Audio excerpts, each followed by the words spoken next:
Scotland is shaped by its mountains. The highest of them all are the Munros. There are 282 of them, and I've spent the last 3 years climbing every single one. And now it's time to go for the final summit. So I'm on my way to Loch Lomond today to do my final Munro, number 282. It kind of feels weird to say that, it's been such a long time coming.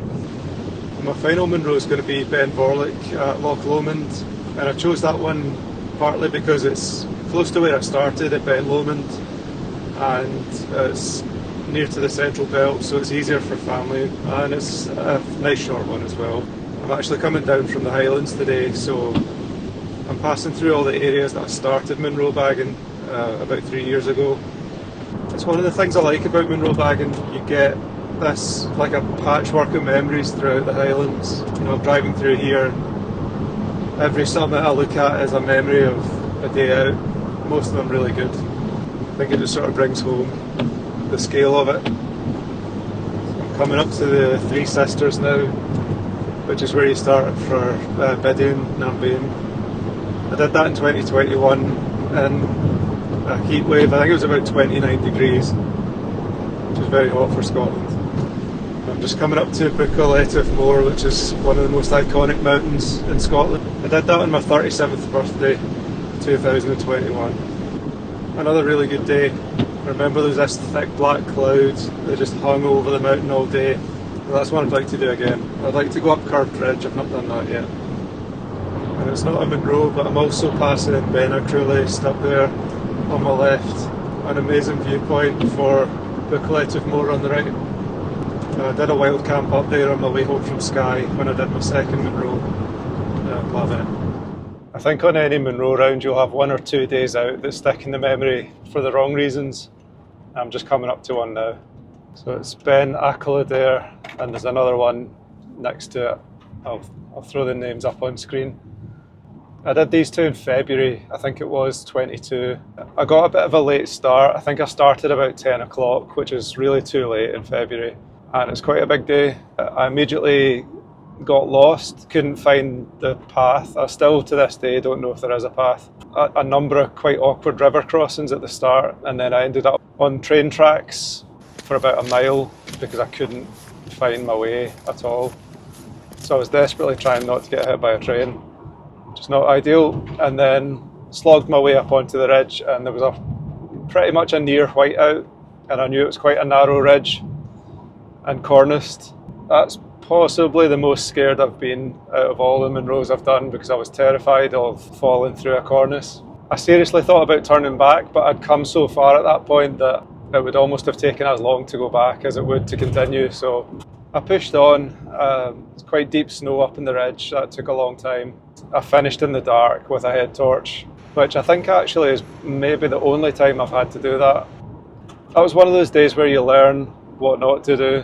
Every time I go past it, I'm having PTSD from that one. We're about to pass a very important landmark in any Munro bagger's life, and that is the Green Welly stop at Tyndrum. I never know if it's Tyndrum or Tyndrum. I had many a strong coffee here and many a toilet break. So over to my right, it's Ben Louis, Ben Oss, Ben Ducraig, and the fourth one, whose name I'm forgetting, that's next to Ben Louis. Ben Louis was a bit of a highlight as well. I had a great day for that, very warm. I remember bum sliding down this massive snowbank off Ben Louis. Don't know if it saved me any time, but it was good fun. So I'm at Craiglarich now. It was actually here I decided to go for the Munro round. I'd done Ancasteel and Benacroin, which was number, I think, 16 and 17 for me. It'd been in my head, and after that day I decided I was going to go for it. That's me at Inveruglas now, so this is where we start.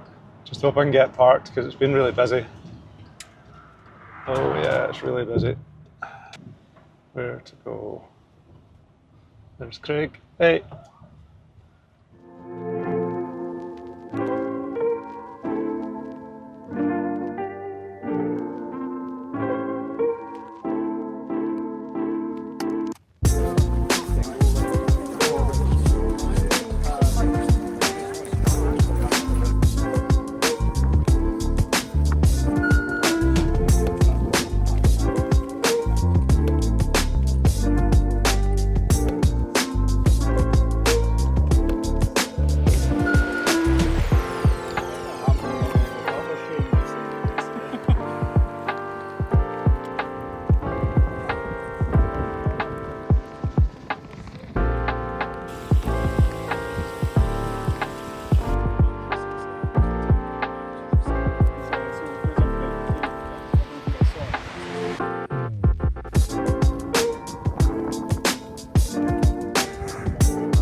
Number 282. There you go. Yes. So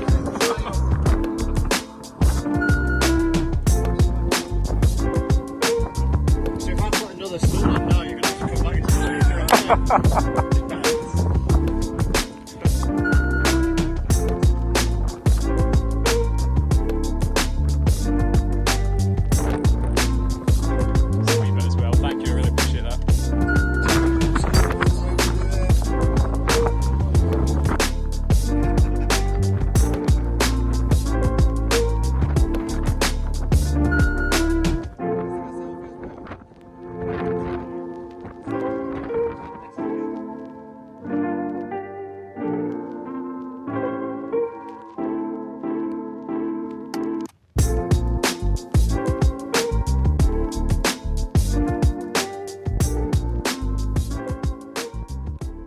Alright, it's a week since I completed the Munros and I'm out today in the Munros. I'm on the Ring of Steel. It's been quite funny since I've completed. It's only been a week, but people keep asking me what's next. Part of me wouldn't mind a bit of time to just kind of enjoy having completed, but also I have been thinking that myself, you know, what do I want to do next? I think I've kind of come to an answer. It's not going to be anything as big as a Munro round right now, but in the last year or so, I've been doing a lot more trail running, and I've started running some of the Munros as well. So I've decided that my next challenge is going to be a Munros round, which is a circuit of all 10 of the Munros on the Munros range. It's about 35 kilometres, which is just under 22 miles, and there's 3,000 metres of elevation. So it's a pretty big day out, probably at the limit of what I've done before. It's August now, and my intention is to do a couple of these smaller single day challenges. I'll be doing a series on the Munros coming up, and that's part of what today is. I've got a holiday coming up, so I've not had a holiday for a while. I might film a little vlog there. I've also got footage that I filmed in Chicago and New York. I went there in April and had an amazing time. So next couple of videos might be vlogs from those trips, and I'll be making some videos about the Munros round and hopefully culminating in a successful round. If you want to follow along, please give the video a like and hit subscribe, and thanks for watching. I'll see you next time.